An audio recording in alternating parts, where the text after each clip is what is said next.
Et on en parle avec vous, Julien Cheïda. Bonjour, Julien. Bonjour, Nina. Alors, est-ce que cette sortie, ces annonces chocs de Donald Trump sont à prendre comme une provocation ou bien comme une proposition à prendre au sérieux ? Vous savez que Donald Trump, les propositions aussi inattendues, aussi surprenantes soient-elles, il faut toujours les prendre au sérieux.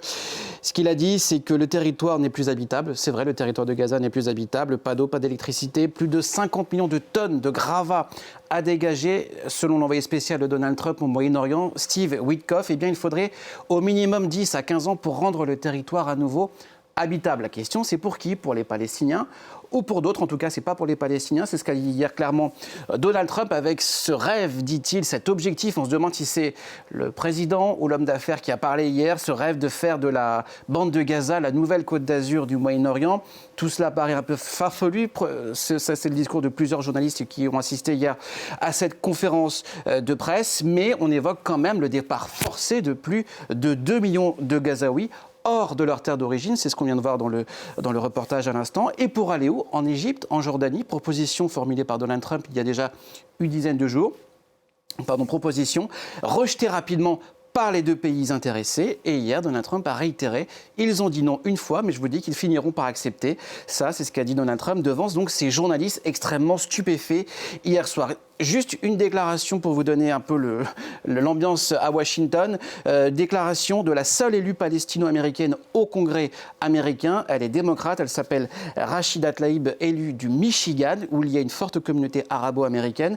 Eh bien, elle a déclaré que le président Trump appelait, je cite ouvertement, au nettoyage ethnique de la population gazaoui. D'autant que sur un plan strictement humanitaire et juridique, eh bien, le déplacement forcé de population est strictement interdit par les conventions de Genève, signées en 1949 et ratifiées et par Israël et par les États-Unis. Ces textes légifèrent et protègent eh bien, la protection des populations civiles, notamment en temps de guerre. Et les textes sont très clairs. Le déplacement forcé de population relève au regard du droit international, eh bien, de crimes de guerre. Voilà, on voit sur ces images en direct l'état de dévastation du territoire à Gaza. Les réactions à cette annonce choc de Donald Trump ne se sont pas faites attendre, notamment de la part des pays arabes qui rejettent sans surprise la proposition américaine. Effectivement, notamment une réaction très vive cette nuit.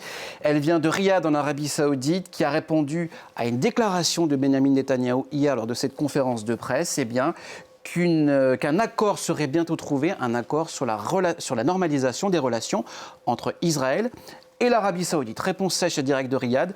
Tant qu'il n'y aura pas de solution à deux États, tant qu'il n'y aura pas donc de création d'un État palestinien, il n'y aura pas de reconnaissance d'Israël par l'Arabie Saoudite. Quand on parle d'État palestinien, Nina, on parle évidemment de la Cisjordanie et aussi de la bande de Gaza. Donc fin de recevoir du côté de l'Arabie Saoudite.